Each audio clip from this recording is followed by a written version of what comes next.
I'd like to call this council and committee meeting to order. Madam Clerk, the roll call. Your Worship, all members of council are present this evening. Thank you. There is no... See an empty seat. See an empty seat. I said I see an empty seat, so I don't think we're all Sorry, Your Worship, with the present and accounted exception, for. my apologies, with the exception of Councillor Pissarro. Okay. Thank you. There are no announcements this evening. We have no addendum. And are there any disclosures of pecuniary interest? Councillor Butler. Thank you, Your Worship. With reference to PDS 56-2018, as my business does business with Blythewood Homes. Thanks.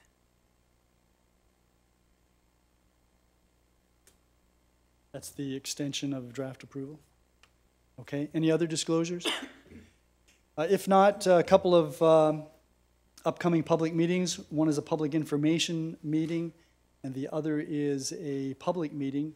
The information meeting is to be held on September the 5th, which is tomorrow at 5 p.m. here in the Town Hall atrium. And the public meeting, pursuant to the Planning Act, will be held here September the 17th, 2018 at 6 p.m. in the council chambers. The information report will be available Wednesday, September the 12th, 2018. We have a couple of public meetings this evening, and the first public, these are under the Planning Act, and will proceed thusly. I will ask the planning staff member, Mr. Kernahan, to provide council with some background information with respect to the applications. He'll deal firstly with the one relative to 2631 Windmill Point Lane West, and then he'll deal with the other one. After Mr. Kernahan is finished, we'll ask if there's anyone who wishes to speak in favor or who wishes to speak on behalf of the applicant. Then we'll ask if there's anyone who wishes to speak in favor or if there's anyone who wishes to speak in opposition to the application. So let's start with the property rezoning. David and Grace Rich owners, Sean Sider agent, 2631 Windmill Point Lane West. Good evening, Mr. Kernahan.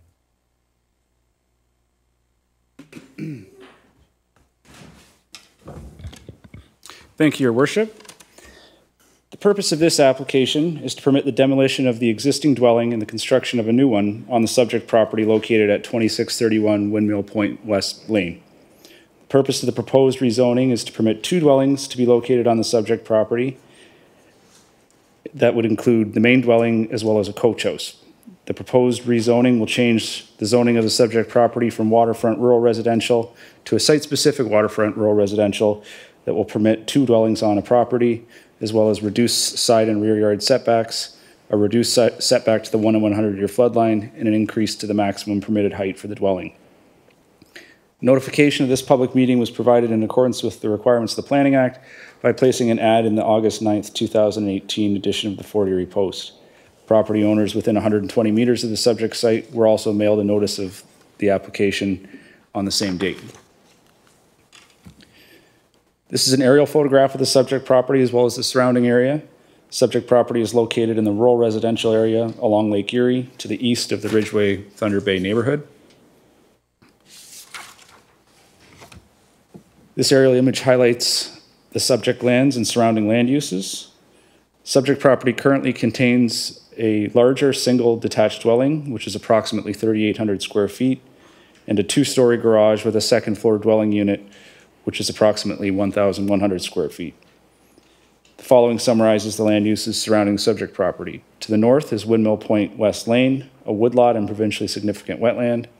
Lake Erie is located to the south, and there are single detached dwellings to the east and west. Town's official plan designates the property as rural residential and environmental protection. The environmental protection designation corresponds to the area of the flooding hazard associated with Lake Erie. The MPCA have confirmed that the existing shore protection effectively mitigates the flooding hazard, and that they have no objection to the proposed setback from this feature. The proposed dwelling and coach house are located in the area, and the existing coach house are located in the area of the site designated rural residential by the official plan and are permitted uses. The zoning bylaw amendment will permit the reconstruction of the existing dwelling that will not interfere with natural heritage features and is consistent with the natural heritage policies of the official plan. Proposed dwellings have adequate access and parking and will not impact upon the development or drainage patterns on adjacent properties and are therefore considered consistent with the official plan policies. This slide is an excerpt from Schedule C of the official plan, which maps natural heritage features on and in the vicinity of the subject site. There is a significant natural area associated with Lake Erie along the shoreline, and the site lies within an environmental corridor. The dwelling that will be reconstructed, as well as the existing coach house, are located outside of the significant natural area, and the MPCA have confirmed through their review of this application that the proposed zoning bylaw amendment won't negatively impact on these heritage features. As I mentioned, the subject property is currently zoned waterfront rural residential zone and hazard zone. The hazard zone corresponds with the greater of the 1 in 100 year floodline, wave uprush, and erosion limits of Lake Erie. The MPCA has confirmed that the dwelling will be located outside of the floodplain, erosion hazard, and wave uprush hazard, and the proposed dwelling is located in an area of the site which is zoned waterfront rural residential. While single detached dwellings are permitted, excuse me, while single detached dwellings are a permitted use in the waterfront rural residential zone, the presence of the dwelling unit located above the accessory structure necessitates a zoning amendment to permit the reconstruction of the main dwelling as the second dwelling on the property. Site-specific zoning regulations are also requested for minimum rear yard, minimum side yard, maximum building height, and the minimum setback to the 1 in 100 year floodline. This slide shows the site plan for the subject property. The plan shows the location of the proposed dwelling superimposed in red over the location of the existing dwelling. The proposed dwelling will be located in approximately the same location as the existing and will connect to a portion of the existing dwelling which resembles a gazebo on the east side, which will remain. The existing coach house, which is also to remain, is shown on the left side of the site plan in red, closer to the lane. This is a picture of the subject property looking south from Windmill Point Lane West. This is a picture of the existing house, which will be demolished, looking north from the beach. This is again looking north from the beach at the gazebo type portion of the dwelling, which will be retained. And this is looking west at the existing coach house, which will also remain on the subject property. And that concludes my presentation. Thank you. Thank you very much, Mr. Kernahan. Any members of council have questions of Mr. Kernahan? Councillor Luberts? Yes, thank you very much, Mayor Redekop. Matt, can you go back to slide 3?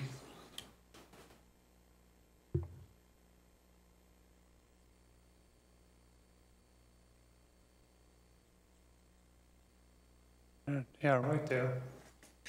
Looking at this, when I was looking at the report, I'm looking at our black lines that we have here.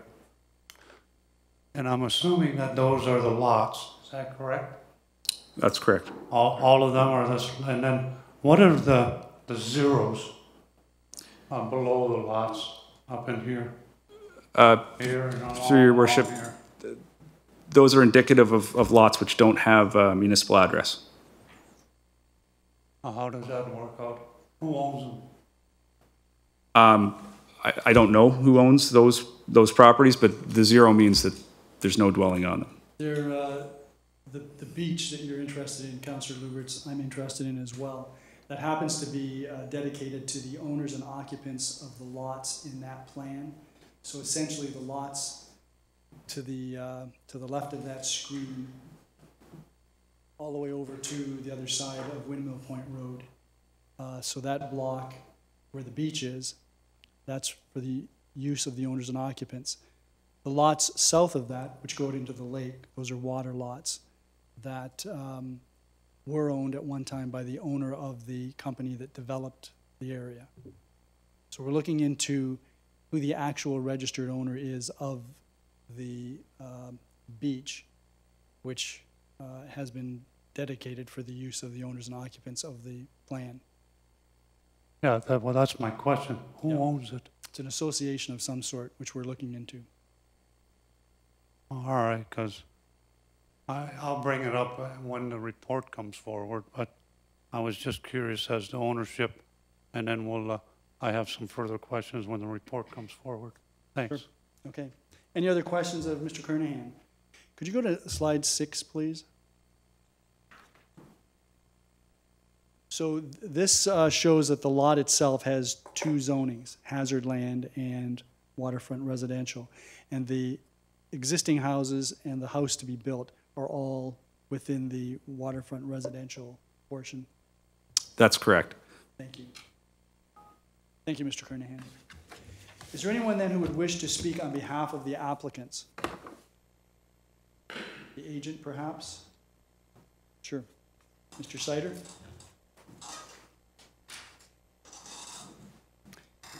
And could you provide for the record your name and address, please? Sure. It's Sean Sider, and address is 31 Emmerich Avenue, where I live.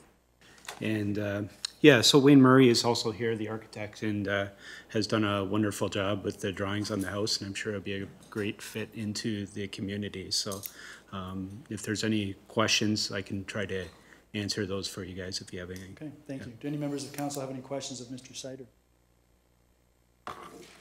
That was easy, Mr. Sider. Yeah, perfect. Okay, thanks. Is there anyone here who wishes to speak in support of the application, other than obviously the agent or the owner? Please come forward, sir.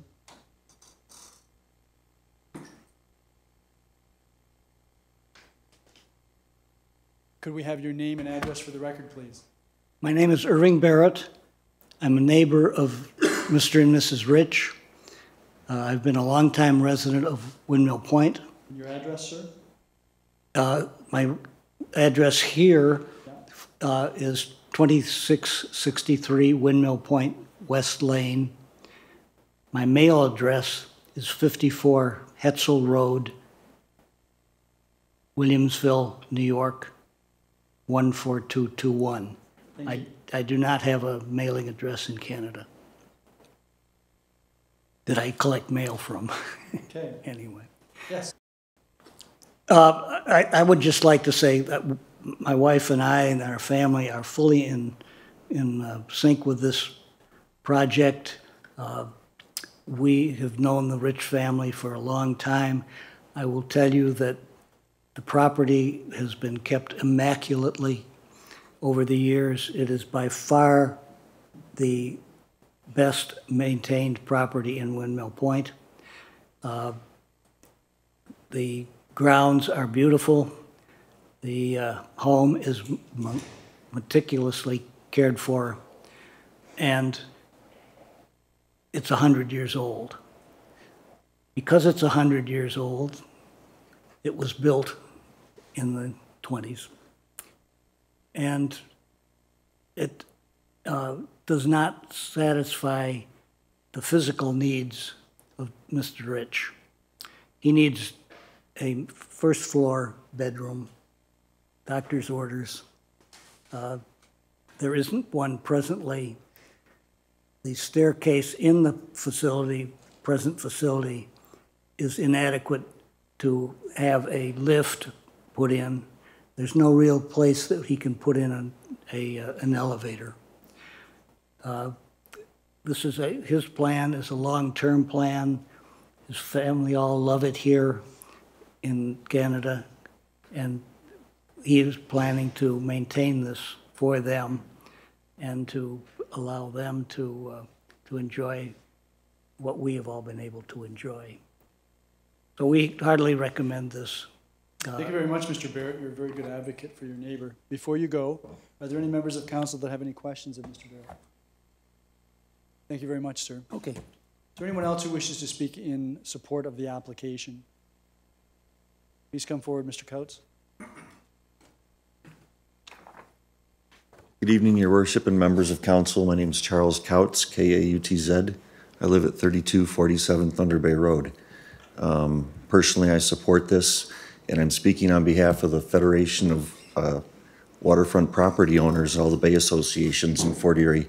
which also represents over 800 homes that also encourage this type of development and this type of property investment that we find encouraging, and we notice that it's not consistent with clawbacks that are part of a tool of the waterfront strategy and other zoning tools where you expropriate property and things like that. We find it encouraging. We're very grateful for it. I'm sure they'll do a fine job. And if you have any questions, I'll be happy to answer them. Thank you very much, Mr. Couts. Do any members of council have any questions? Thank you, sir. Thank you. For anyone else who wishes to speak in support of the application? To anyone who wishes to speak in opposition to the application? There being none, I'm going to declare this public meeting closed. We have an information report that we will be reviewing later in the meeting, and then staff will take into account comments made and will prepare a report for council's consideration later on. Mr. Kernahan, that then takes us to the next public meeting, which relates to the rezoning Mr. Kupensek and Paula Nazaruk, Agent Don Chambers, 3732 Rebstock Road.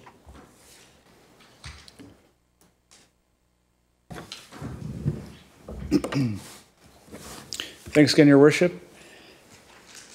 The purpose of this application is to facilitate the severance of a building lot that will enable the construction of a new single detached dwelling on the lot to the west of 3732 Rebstock Road. This application proposes to change the zoning from neighborhood development ND zone to residential 1 R1 zone. Notification of this public meeting was provided in accordance with the Planning Act by placing notice in the August 9th, 2018 edition of the Fort Erie Post. Property owners within 120 meters of the subject site were mailed notice on this same date.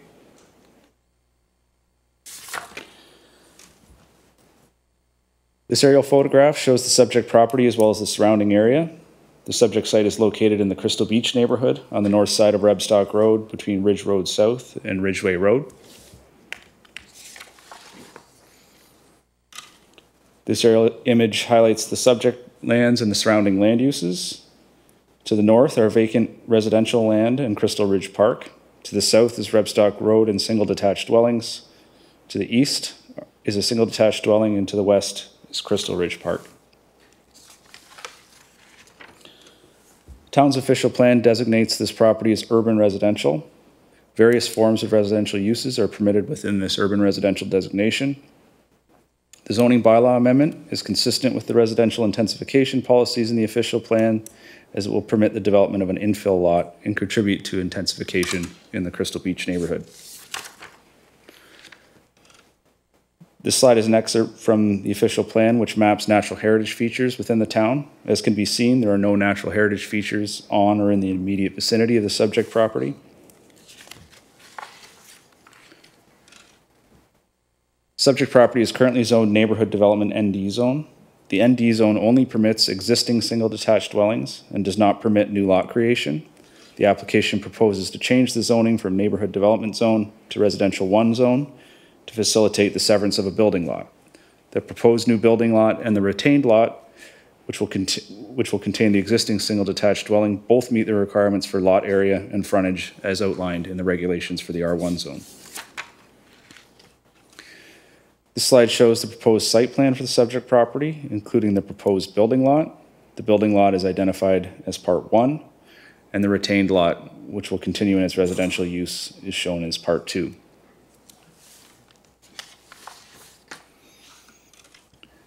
This is a picture of the subject property looking north from Rebstock Road. In the left of the picture is the area of the proposed building lot. This picture is also looking north from Rebstock Road at the existing single detached dwelling. And that concludes my presentation. Thank you. Thank you very much, Mr. Kernahan. Is there anyone that wishes to address council on behalf of the owner or the agent? Mr. Chambers? Come forward, and if we have any questions, we'll ask you. You may, I don't know if you want to say anything to council or not. Mr. Kernahan, but Yep. okay. We need your, yeah, no. He's very concise. Okay. We need your address. Don Chambers, 2460 Coral Avenue in Stevensville. Thank you. As you said, Mr. Kernahan is very concise. It's a large residential lot, which fits very well in that neighborhood, and I am open to any questions. Okay, any members of council have any questions with respect to the application? Apparently not, so you've done an excellent job, Mr. Chambers. Thank you. Did you want to ask? I just one. Sure, Mr. Kernahan. Yeah, thank you very much, Mayor Reddick. Thank you very much, Matt. Can you go back to slide 6? Yeah, just taking a look at the lot next to this, to the right. It appears that the new lot that they're creating is going to be a larger lot, and I'm assuming that there won't be any issues with setbacks. Through your worship to Councillor Lubert's, both the proposed building lot and the lot which will remain are quite large, and Yeah, so there won't be no setback problem. there is no request to reduce setbacks on either one of those lots at this time. So, and given the size of the lots, there shouldn't be any issue putting a single detached dwelling on the proposed lot. All right. And just for the people that are listening, what's the difference between a neighborhood development and a residential zoning? Neighborhood development is a residential zoning, but it's reserved for lots where development isn't imminent, either because of a lack of servicing or it hasn't been decided what form that residential will be on that property. So the neighborhood development is almost a holding zone until that has been determined, and it doesn't permit new lot creation or new dwellings. It only permits existing ones. Whereas the residential 1 zone permits single detached dwellings and lot creation. Oh, so neighborhood development is basically a piece of property that's just sitting in reserve, and then we'll decide, once someone wants to use it, we'll decide whether they can do that or not. Is that basically what it is? More or less, and how it will be used. Yeah, okay, all right. All right, thanks. I was just curious as to size. Thank you. Thank you, Mr. Kernahan. Does anyone wish to speak in support of the application? Please come forward, Mr. Poole.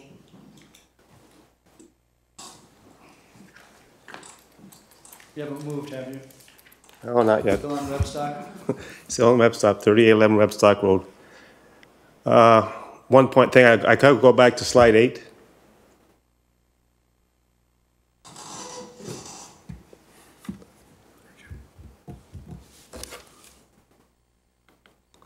Okay, I never knew this came up. One of my neighbors told me about it.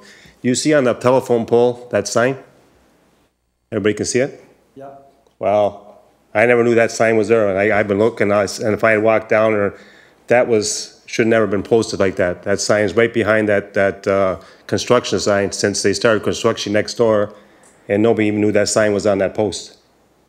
Like, to me, I didn't realize it was there. My wife said, well, it must be something, so we walked down the other day, and there it was, because I was going to say, I never seen no sign on the property, because I know it's supposed to be a sign posted when somebody does something like this, and that's not right. But anyways, moving on. The next question I have is, now they're going to sever this property.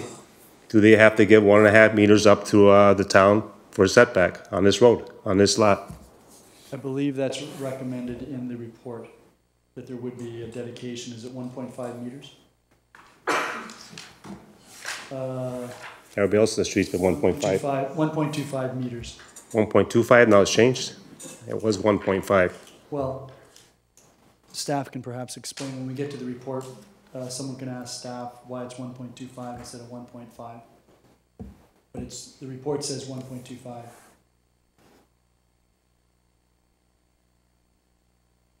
Mr.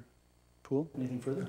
Yeah, well, okay, so my question is that now that the lot that Stanley owns, do they have to get 1.25 meters up or whatever it is, 1.5? The house, the existing house? Mr. Kernahan, maybe you could get up and or just a new lot? Do you know, is the road widening for the entire frontage of both parcels?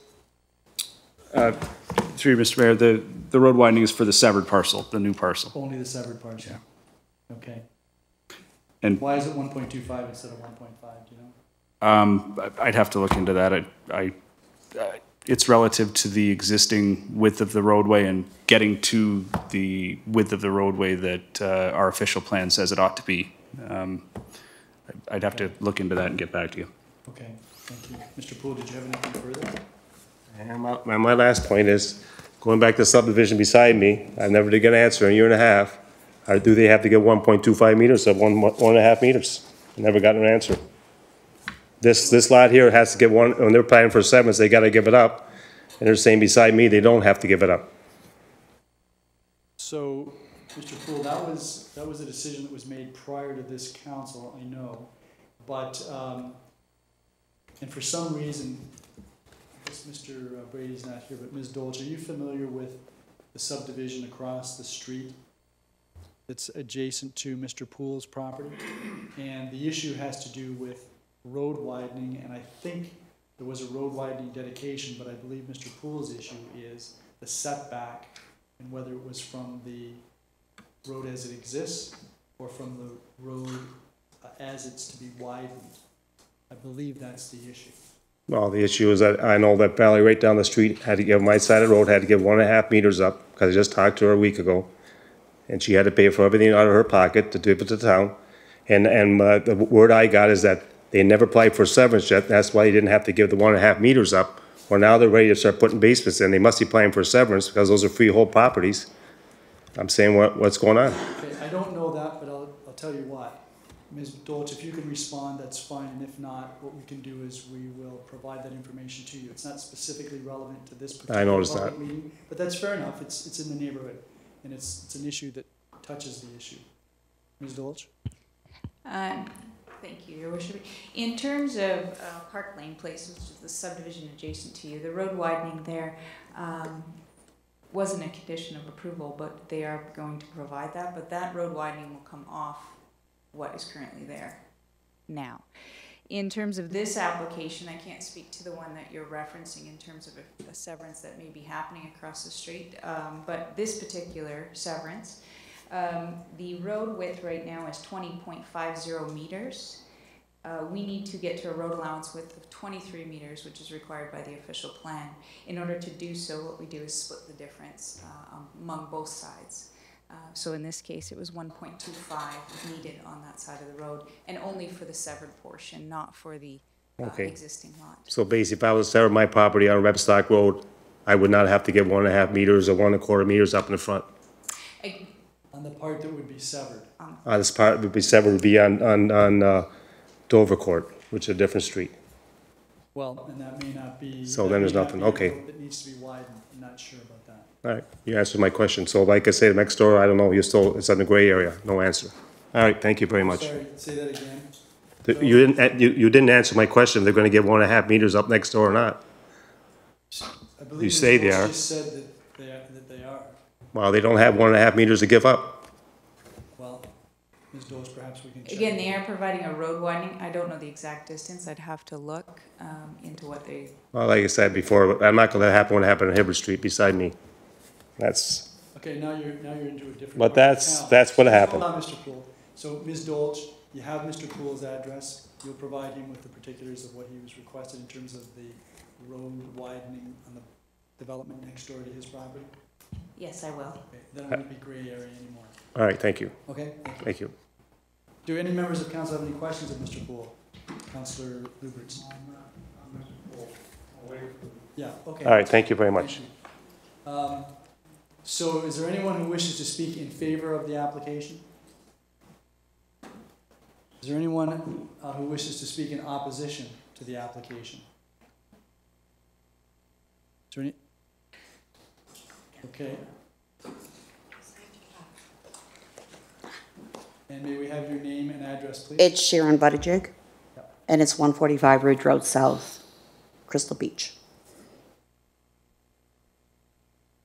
Yes. The question I'm asking is, we live to the east of the property, and there's vacant land behind us. Right. Does that vacant land have anything to do with this property? Because I was under the understanding that that vacant land was going to be another subdivision. I don't believe that it does. It looks like it's, from the information that we've got and the slides that showed up here, this is a parcel that goes back, do you know the depth of this? Maybe we can put up the slide that shows the specific lot on the map.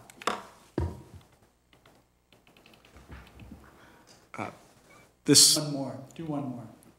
There. Okay. So, I'm referring to the property behind it. It says neighborhood development, 428. that's under separate ownership, and it's a separate parcel. So that doesn't belong to him. No, ma'am. Now, if this property was rezoned as residential, and if the purchaser wanted to purchase that property to make it a road allowance, Okay, which do we have to go property- through this again? which The property property are you we're trying to rezone now, from neighborhood development to residential. the one What in I want red- to, the one in that's red. under Yes, what we're talking about right now, good. okay? I want to know that if we do this, and the property owners behind them want to purchase this lot and change it into a road allowance, which is going to increase the traffic in our neighborhood, which has already substantially increased with all the building going around us.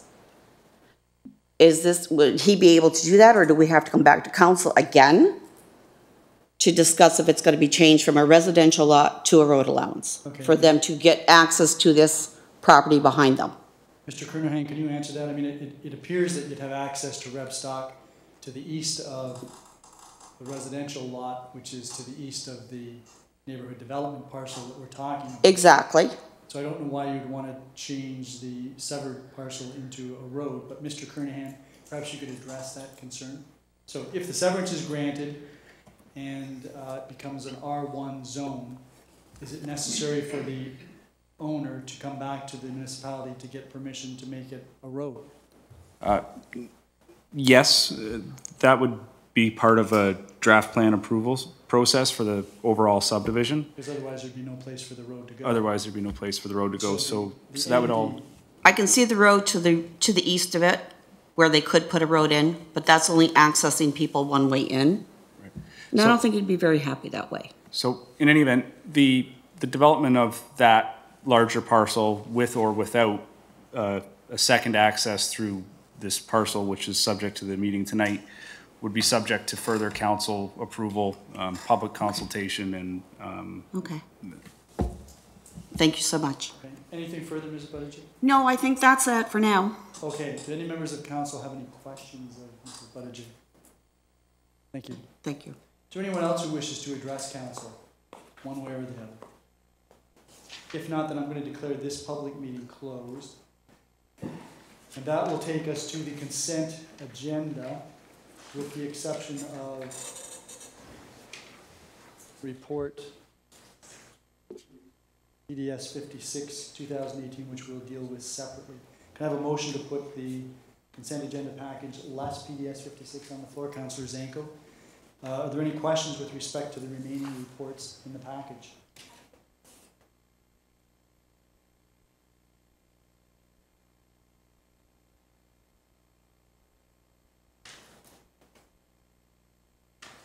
And if there are none, I will call the question. All those in favor of the recommendations in those reports?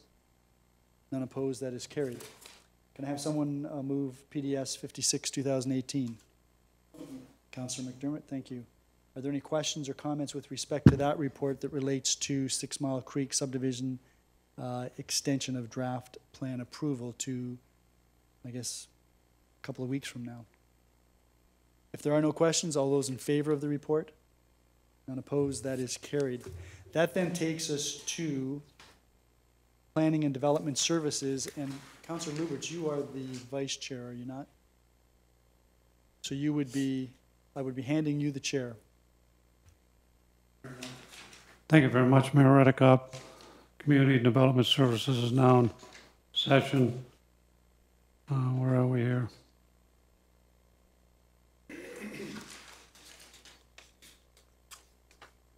8.2.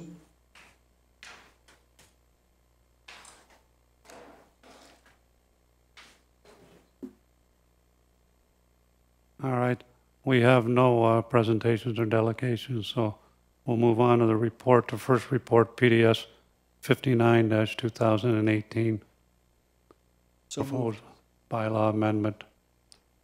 So moved. Yes, thank you very much, Mayor Redekop. That report is now on the floor. Is there any comments or questions? You had some questions. Yeah, I have a few questions, and I think we might have to go back to, see if Matt can go back to slide 6 again. Or was it slide 3, I believe.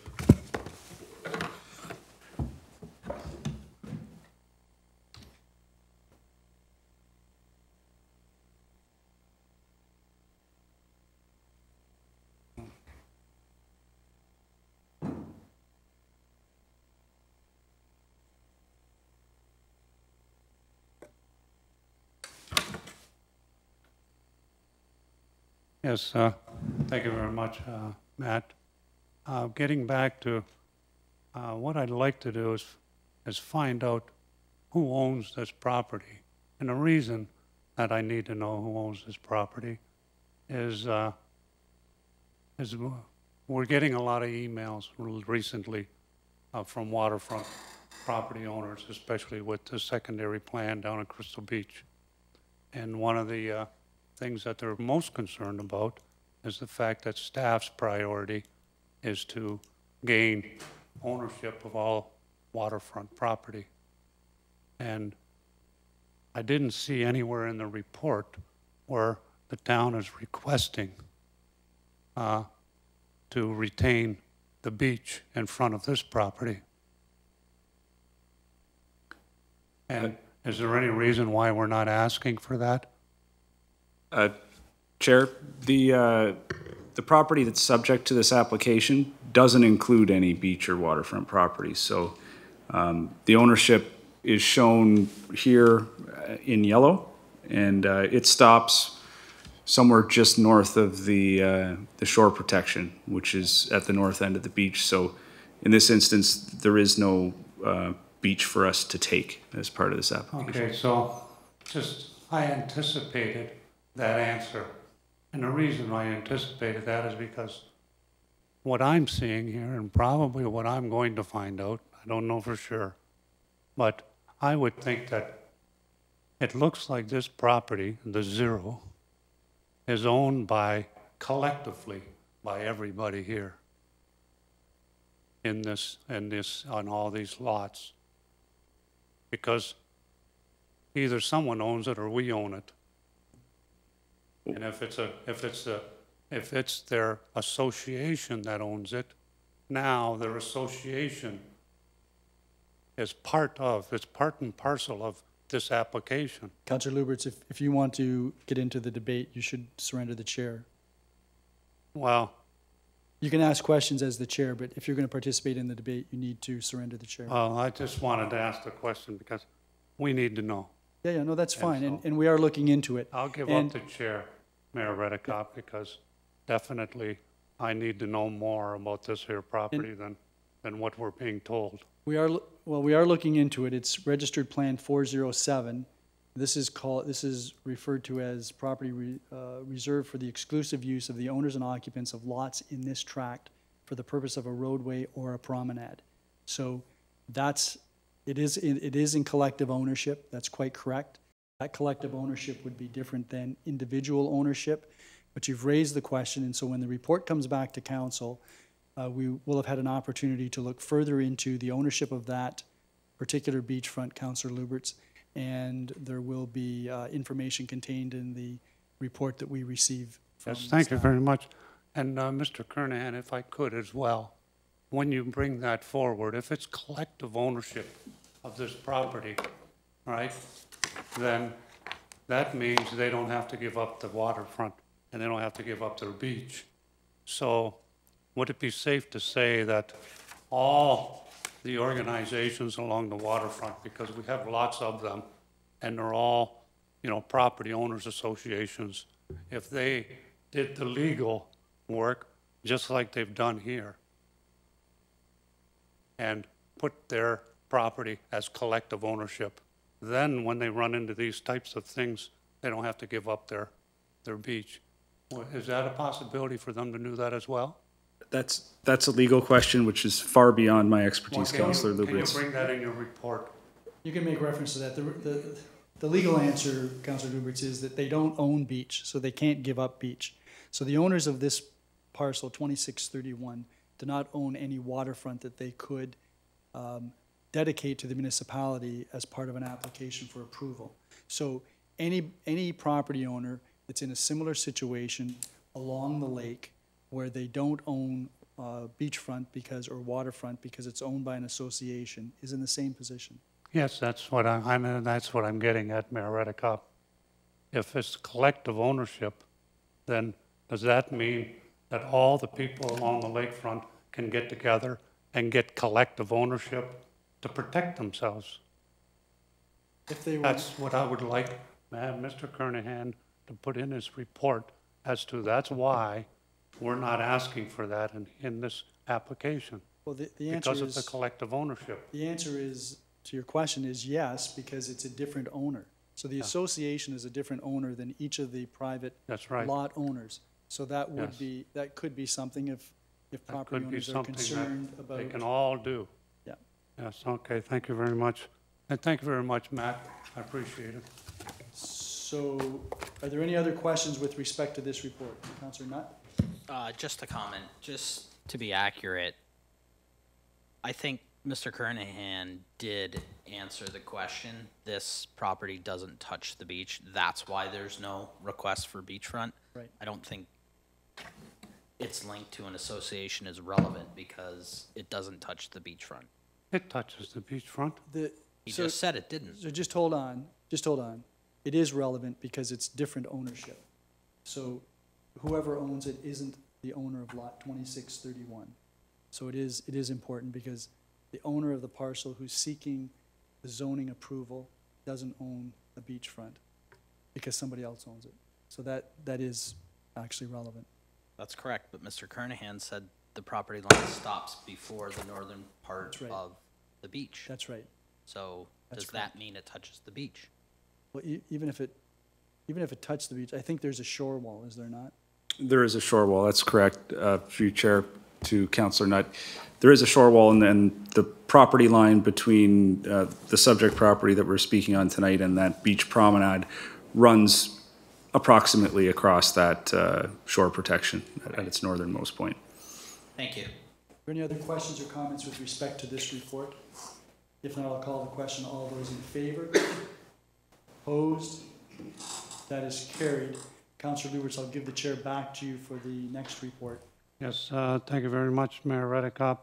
And that brings us to report PDS 60-2018, proposed bylaw amendment for 3732 Rebstock Road. Moved by Councillor McDermott. Any comments or questions?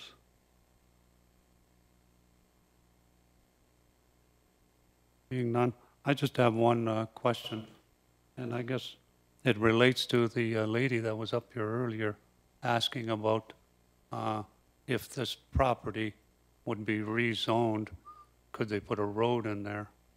And is there a problem with this property in the back behind this here lot that they're creating?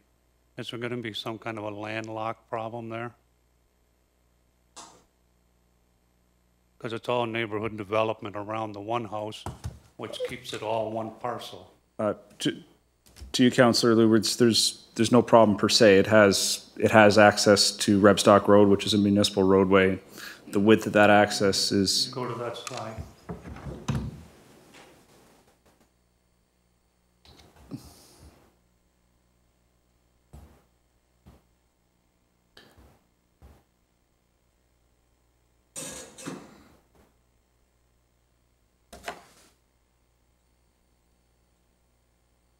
Yeah, oh yeah.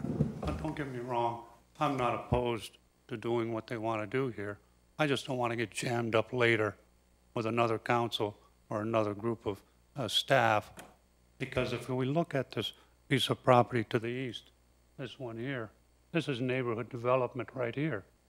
So if they wanted to develop back in here, the only access is going to be here. is that going to be wide enough for a road? Yes, It will be? yes. Yeah, and we'll have to that's all owned by the same person, I guess, too, right? That's correct. That flag-shaped parcel is one parcel owned by one or a group of All right, okay, all right. people under a thanks, company. yeah. Okay, thank you very much. That's all I was concerned about. Thanks. You're the chair. All right, you want the chair back? No, you're the chair. You can call the Yeah. question. All right, I'll call the question. All those in favor? Unopposed, that carried. Any new business or inquiries by anybody? Councillor Butler? Thank you, Mr. Chair. Through you to Ms. Dolch. Can you just tell me what the policy is for developers that are building if the trees are on town property? They're not able to touch them, is that correct? Yes, that's correct. They're town-owned trees. If there's a reason for them to be taken down, if they're dying or diseased, we'll have a look at them, but they can't just go ahead and take those down. And what is the penalty if a developer does do that? Normally, we've been working out in certain situations. We'll look at the size of the tree, the health of the tree, and we'll collect some monies for those trees to be replaced. Try to get as close as we can to a similar size. Again, a lot of the trees, if they're significantly larger or aged, it's difficult to get an exact match. But we do try to get a larger, not a small sapling, replaced. Thank you, I appreciate it. Thank you. Any other inquiries? Seeing none, that moves the business status report. Any questions or comments? Seeing none, I'll turn the chair back over to Mayor Redekop. Thank you, Councillor Luberts. That then takes us to Infrastructure Services, Councillor Zanko. Yes, thank you, Your Worship, and this is going to be very fast tonight. We have no presentations or delegations. We do not have any reports. Does any member of council have any new business or inquiries? Your Worship? I do, and maybe Mr. Cook can provide some information. We received last week a petition from residents on Jordan Drive relative to the development behind them. There was some drainage issues that looked like a canal behind their property, and I'm wondering how that will be managed by staff. Mr. Cookett, did you want to answer that, or should I? No, I'll take that question. Through you to the mayor. We did look at that. We sent someone out. There's the preliminary road has been cut in. It's created some drainage issues. We did receive a petition from the residents in that area. We will be replying to that petition and giving those residents some information on next steps. There was some changes to the stormwater management facility as requested by council, with a walk path around the perimeter and so on and so forth, some fencing. And so those drawings needed to be revised. I'm told that the works for the drainage pond are to start mid-September. And once that is completed, that'll relieve all flooding issues. But we will notify those that have signed the petition and given notice to the town. Your Worship. Yeah, thank you for that information. Nowadays, we seem to get extreme weather, so extreme rain, extreme heat, whatever.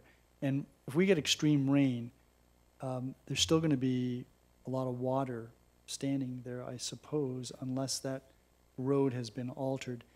What's the game plan between now and when the stormwater management construction changes start to take place? Through you, Chair, to the mayor. The one thing I should have added earlier was we did call the contractor out when this first happened. He did create a swale to a catch basin that's in the area. We will make sure that there is a ditch, a swale of some sort to get the water to that catch basin.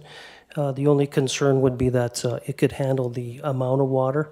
So we'll be monitoring that situation and hopefully no further flooding between now and when the storm pond is completed. I think it would be helpful if we could communicate that information to the individual who communicated with the municipality and provided the petition, and perhaps asked the residents to notify us if there's any further problems in the meantime. We'd be happy to do that. Thank you. Anything further, Your Worship? No. That's great. Councilor Lumrich, did you have your hand up? Yes, thank you very much, Madam Chair. I got a couple of things that on Hahn Road, I have a resident that's got a tree in front of his house, and he's on numerous occasions had to trim trees, and he's had trees or branches fall on his roof and different things. And he tells me that the birds can come to one side of the tree and go in the tree and then go out the other side of the tree. So obviously it's hollow in the middle. And he's asked the town, he even offered to remove the tree himself, but the town claims it's on town property and he's not to remove it. Right? So he wants to know, what would it take for him to have this tree removed? And my question to our staff is, I've been dealing with a couple of residents, and they've been told that their tree has to be come down because it's soft in the middle. There's some issues. A branch fell down, caused some damage to a homeowner, and now we have the same situation, but he's being told you can't do anything to this tree. And I'm wondering, what's the protocol? How do we go about having a tree removed? Mr. Walsh, did you want to answer that question? Yes, thank you, Madam Chair. Through you, Madam Chair, to Councillor Luberts, I'm not familiar exactly with the situation or the address, but if we've been out and we haven't taken it down, there's either two reasons. One, we deem the tree healthy and we don't take down healthy trees, or two, it's been put on our list and we haven't got to it yet. We do have about 300 trees in that queue right now. We can't be everywhere at once. If you would like to give me the address, I can get you more information, specific information on the status. Yeah, I can provide you with the address, but my problem is, while I was there talking to the gentleman, I couldn't help but think, you know, I need to know what it is that our arborist looks at when he determines that the tree is healthy. Because I've seen some trees that I thought were okay, but people were told, no, it has to come down. We went through that in Ridgeway a few years ago on Highland Avenue. They cut down about 12 trees, and I didn't think there was any problem with the tree. And now we get a tree, and the town, it looks to me like it's in the same shape as all the other trees, but we're told, no, there's nothing wrong. The tree is healthy. We're going to stay. So what I need to know is, what is it when I get to that point? What do I need to know so that I can relay that information to our residents? Because I'm confused as to what's a healthy tree and what's not, because this tree is no different than the trees that were on Highland Avenue. I'm just going to make a suggestion because I was in a very similar situation as you were, Councillor Luberts, and one particular resident had a very similar issue, and Mr. Kearns and Mr. Hutton offered to meet me on site so they could kind of give me an explanation, and I found that very helpful. I'm not sure if it's identical situation to yours, but I can tell you that Mr. Hutton and Mr. Kearns are very, very helpful, and they're able to explain it in a way that you don't have to be an arborist to understand it. So that's just a suggestion. Yeah, I guess we all need to know that. And if I may, Madam Chair, the second thing, I was out the other day canvassing, and I ran into a lady on Brunswick Avenue, and they're building the new subdivision on Rebstock, right behind a bunch of houses. Not a problem with the subdivision, but on Brunswick, there's a series of houses, and in front of the house there's a swale between the sidewalk and the road, and you can see it's a nice swale. The water's going to collect in there. It's going to go into the catch basin. But in front of the one house, the catch basin is right up. It's up on top of the swale, right near the road. And I can't, for the life of me, figure out how the water is going to get in there unless the swale fills up. And I'm just wondering if staff could go down Brunswick, have a look at those catch basins, and you'll see the one that's right near the road. Mr. Walsh, can you make a note of that? Yes, Madam Chair, question for Councillor Luberts. That's at near Dovercourt, I would assume? No, this is on Brunswick. Brunswick near Dovercourt? It'd be a little closer to Ridgeway Road. You know where the subdivision next to Mr. Poole is? Yes. On Rebstock? Yeah, they back onto that subdivision. Okay, we'll have staff take a look in there. Yeah. And my last one, sure, Madam Chair, is some residents on Dovercourt. They've also, and we've received their petition, and they were complaining about the ditch and along in front of the one side of the street on the west side. And we just built the new road in there, and they all received new ditches. If my memory serves me correctly, those ditches were all filled in at one time with culverts. So when we built the new road, we put in a ditch. Now the ditch is too deep for these people to get in there with their lawnmowers. Some of them are senior citizens. There's no way that they're going to go in there with a lawnmower. I was there over the weekend, and nobody is cutting the grass in these ditches. Now, I know Councilor Pizarro brought this up a couple of years ago with the same situation on Highland, where the ditch was so deep you couldn't work with it. And it's not so much just this ditch. Don't get me wrong. It's when I'm looking at it, I'm saying, is this what we're going to have throughout our entire town? I'm not in favor of that. I think we need to take a second look at what we got here.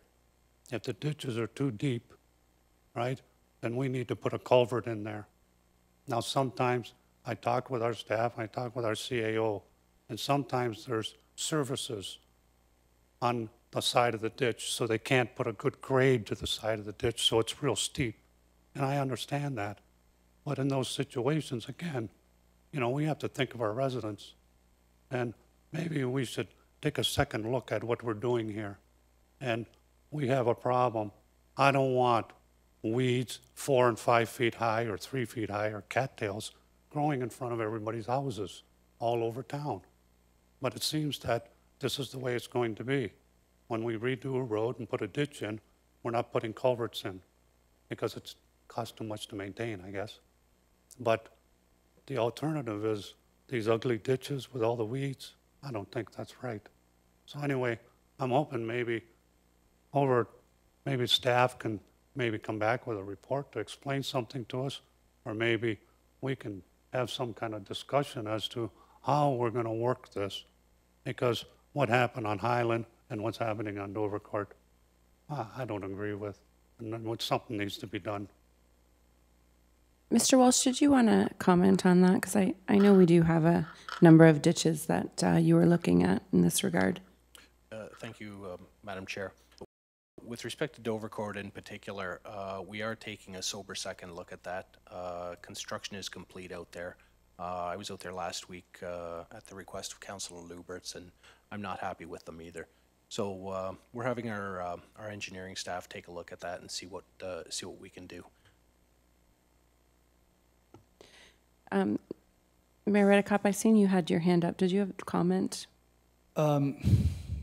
Yeah, I do agree that we should be looking at how we're doing this work. We've talked about this off and on for the last 3 or 4 years.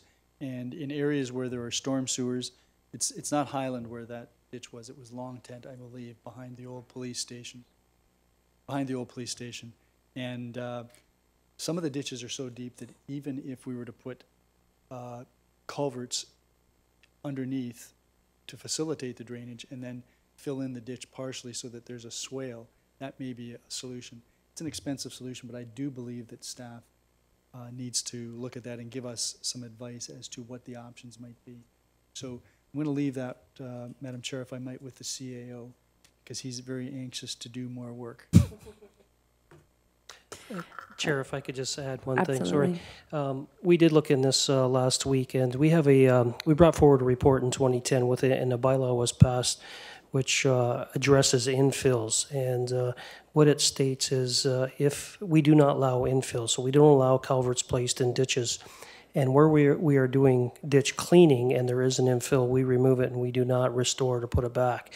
So what we need to do is take another look at that bylaw, because what staff is doing at this point is just following that report and that bylaw. So we need to look at that bylaw and make changes if required. Thank you, Mr. Cookett. And are we planning to look at that bylaw soon? Because I also share the same concern as Councillor Luberts and the mayor. We are now. Okay. Anything further, Councillor Luberts? Oh, thank you very much, Madam Chair. Okay. Councillor Nutt, did you have your hand up? Yes, I did. Thank you, Madam Chair. Through you to Mr. Walsh. There are some sidewalks being replaced on West Main Street in Stevensville, and I just ask that in the future, if we can, when we're doing the tender, ask that close to schools where they're in the walking web, that we not have sidewalks under construction if possible during the first week of school. I mean, there's a lot of, I understand it's got to be done. I understand there's a limited season, but maybe if we could work from schools outward as a game plan for future and give that direction to the contractor, it would be most helpful, especially for all the little kids that have to walk to school. Noted. Anything further? Does any other members have any new business inquiries? Seeing none, does any member of council have any questions regarding the business status report? Seeing none, I will hand the chair back to you, Your Worship. Thank you very much, Councillor Zanko. That takes us to Corporate and Community Services, and I'll hand the chair to Councillor Nutt. Thank you, Your Worship. Corporate and Community Services is now open. There are no presentations, delegations tonight. We have no reports to review. So that'll take us right to new business inquiries. Councillor Butler. Thank you, Mr. Chair. I have a couple of questions. The first is with respect to Lotus Suite, and that's our email that we use. And I'm just wondering if you could tell me or direct me to the right person if whether or not that's going to change in the near future, because it is very cumbersome and you can't do a complete search to find your emails or your trail when you're trying to get back to a constituent with respect to where we've been in the conversation.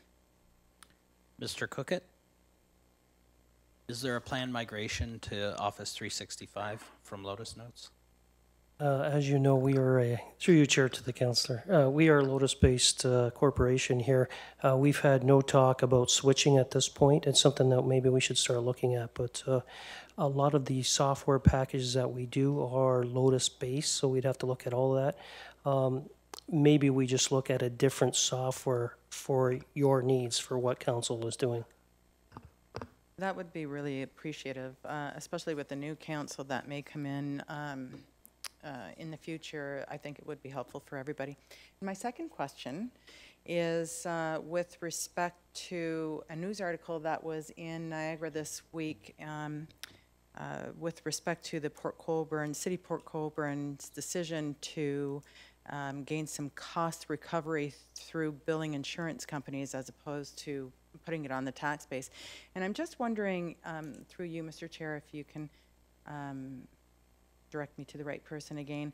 Is that something that the municipality has ever thought of, and how many fires do we have approximately within our municipality on an annual basis? Chief Mellinson? Or Mr. Jansen? I see you guys conspiring over there. Through you, Mr. Chair, we have approximately 30 structure fires a year. Sometimes a little more, sometimes a little less, but generally speaking, true structure fires, we would have 30 a year. Generally, we have not or ever charged people for items like water, foam, ruined bunker gear, etc. That's part of the taxpayer's thing. We do have a mechanism for people that aren't residents of the town. So For example, if we're on the QEW, we have the ability to charge the MTO for blocker trucks or response, et cetera, which we do.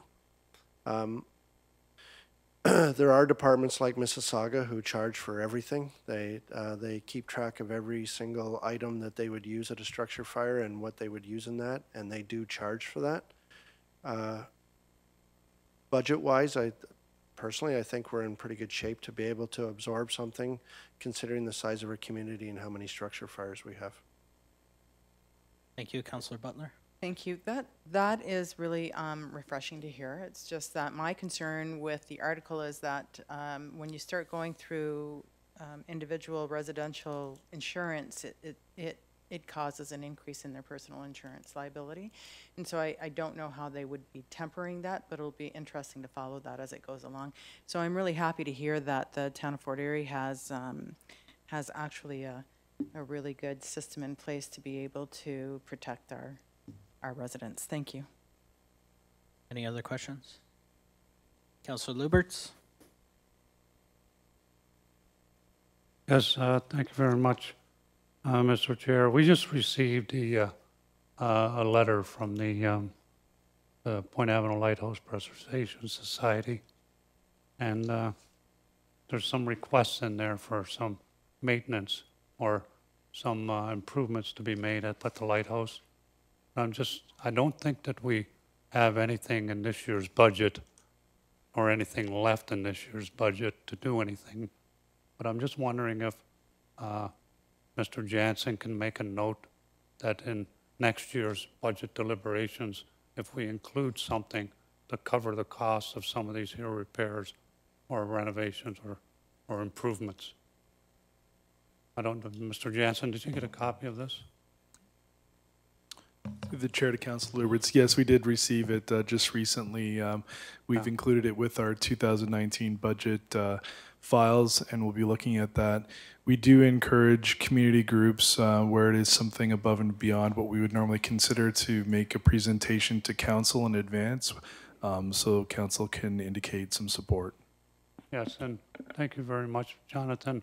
And Mr. Chair, can we notify President Mr. Doan that we're going to address this at next year's budget and let him know? I will do that. I'm seeing Mr. Doan on Sunday. Oh, okay. Thank you very much. Okay. Thank you, Mayor Redicott. Any other questions, Councillor Luberts?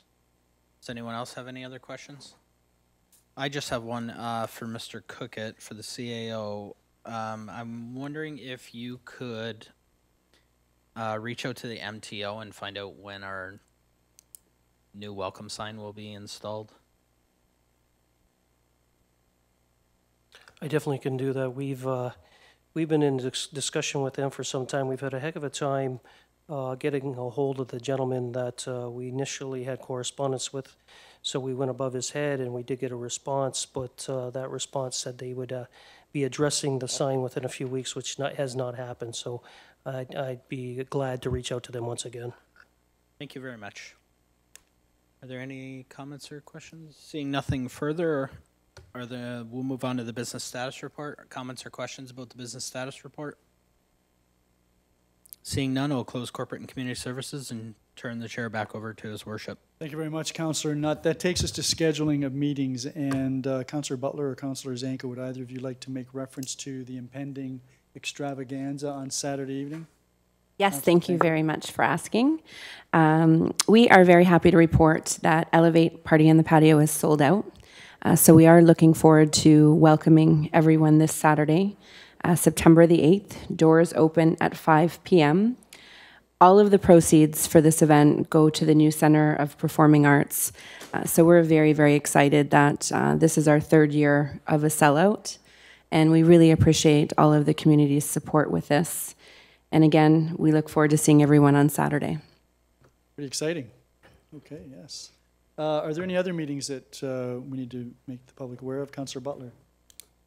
Thank you, Your Worship. We have a Ridgeway Business Improvement Association meeting tomorrow at 5:15 at St. Luke's Lutheran Church. Thank you. Any other meetings? If not, Councillor Nutt, I'm going to go to you for the adjournment motion. Thank you very much, Your Worship. The council and committee meeting for the town of Fort Erie hereby adjourns at 7:09 p.m. All those in favor? None opposed? That is carried. Thank you, folks.